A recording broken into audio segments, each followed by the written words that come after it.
Hey guys, it's Katie. Welcome back to Magnolia Acres. It is about to get real cold in Arkansas, and I wanted to just walk through with you guys real quick what I am doing for all of my animals to prepare for a cold that they are really not used to. Our wind chill is supposed to get down into the -20s in about 48 hours. So let's take a look around. One thing that you want to make sure of is that when you know a drastic weather change is coming, that you make sure that for a few days beforehand, your animals are getting a little bit extra. I like to throw a little extra hay. I make sure that everybody is drinking plenty of water. I monitor that a lot more closely when I know a weather change is coming. Just because if they are really good and healthy going into it, their body is going to respond a lot better. I don't do any kinds of deworming unless it's an emergency. When I know something is coming, Effie just got her most recent coccidia prevention last week. I made sure that she was, kind of tweaked the timing of that just a little bit, knowing that this weather was coming in. So you just kind of want to do a little overall health check.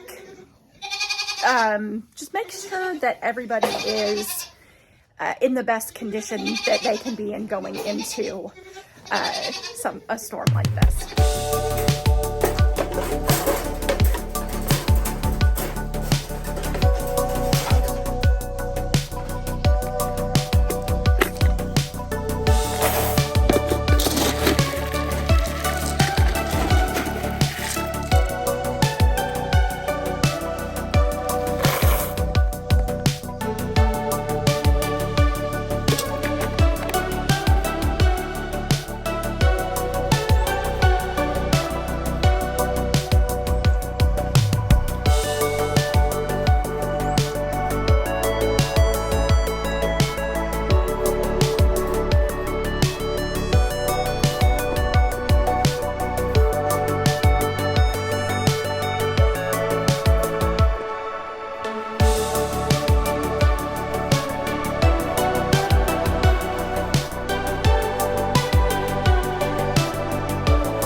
Goldie, you're so mean.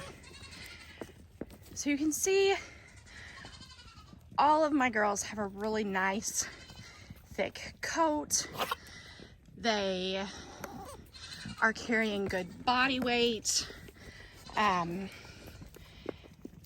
Their winter hair coats. There's some shine to it.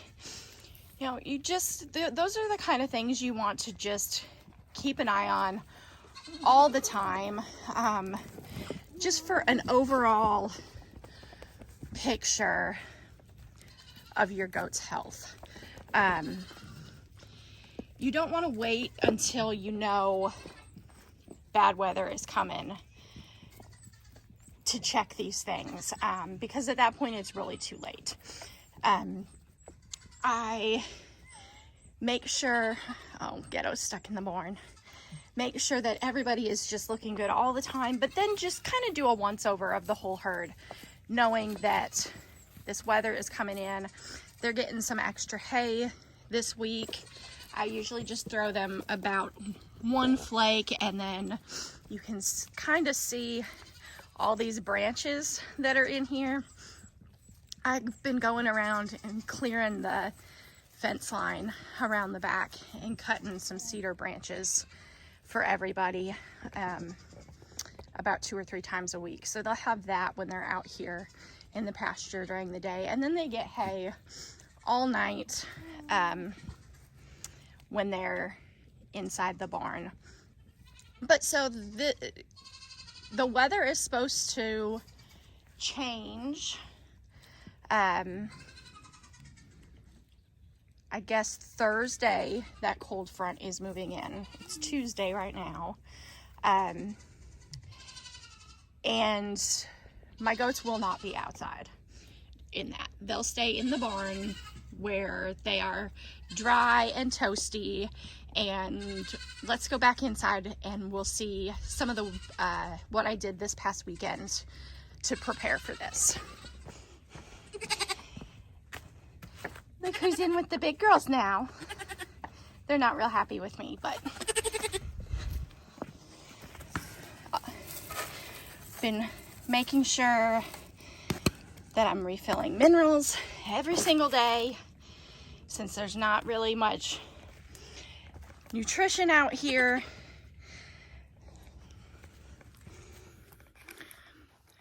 Okay, so let's talk real quick about what this past weekend looked like, because I came in here and stripped the whole barn out, so that I could put lots of fresh dry shavings in.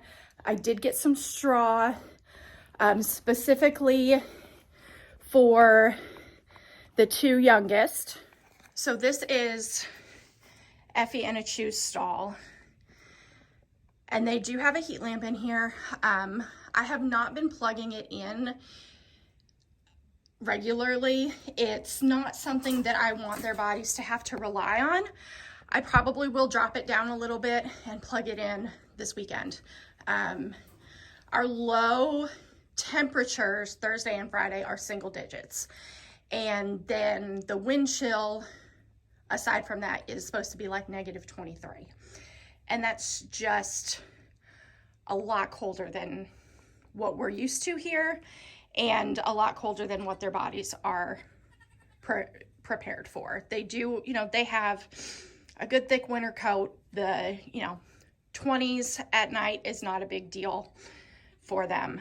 But yeah, so I came in, I stripped all these stalls out so that I knew everybody would be good and dry in here. I'm going to bed everyone down with a little bit of straw, and just them being in here, like my barn is open at the top, so on both sides, so we get lots of ventilation. So the barn gets lots of ventilation, which is important, but we also need to make sure that they stay warm when it gets this cold. So lots of dry bedding. We're going to do some straw, and they're going to have all the hay they can eat. I'm not planning on upping grain intake beyond what they're used to. Everybody gets about a half a pound a day, broken into 2 feedings, and that really should be plenty. I'll up their hay. They'll have hay in front of them all the time. They can waste as much of it as they want. And and then I'm gonna have to go get more because we weren't really quite ready for temps to be this cold this early in the year. But that's okay.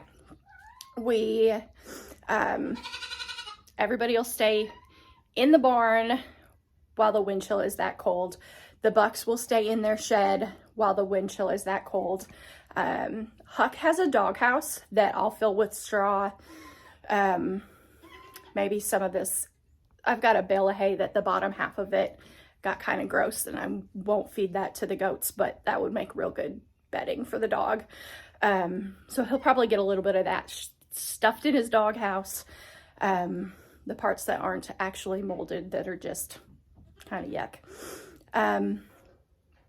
And yeah, if it gets real cold and Huck's not doing great, I'll bring his, I do have a big, like super extra large cage for him that I can bring in here into the barn and put him in here if it just gets really, really cold and he's not doing good with the wind.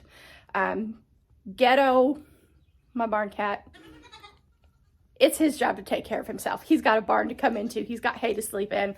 He'll have, you know, food and water, and he's got nice long hair. He'll be fine. But yeah, so right now they're saying we might have snow for Christmas, which I think could be a first since I've lived in Arkansas. I don't know that we've ever actually had snow on Christmas, so we'll see. And I'll keep you guys posted. But I just wanted to kind of give an overview of what I have done to prepare. I've seen a lot of questions from people in different Facebook groups asking what people are doing for this cold snap. It's really not all that different than what I do on an everyday basis. My animals are all real strong and healthy, carrying good body weight. So it's just a little extra support that they get during these times of stress. It's really kind of similar to what I do for them around kidding time, anytime their bodies are under some stress. But yeah, so thanks for hanging out with me today, and I hope that this just gave you a little insight and maybe some ideas of some things you can do for your own animals. If there's anything that I missed that you think would be good for people to know, leave a comment down below, and be sure to like and subscribe to this video and subscribe to my channel, and I will see you guys next time. Bye. Oh, I almost forgot about the skunk. So we think we have gotten the holes all blocked off. I tried the like granule deterrents, and that didn't really do anything at all.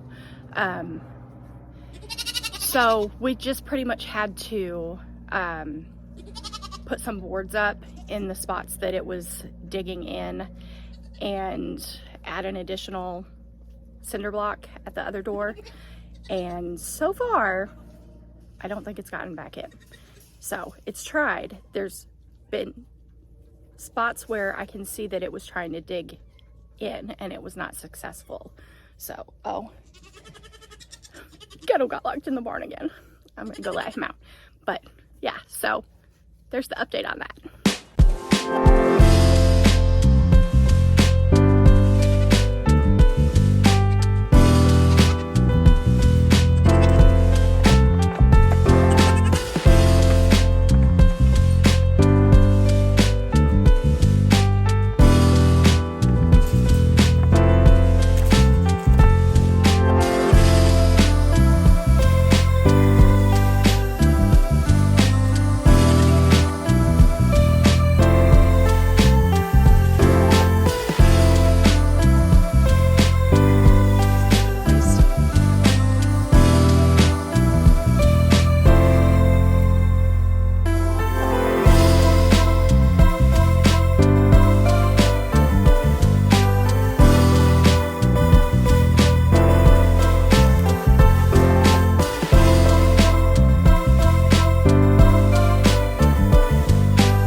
locked in the barn again. Come on, sassy cat.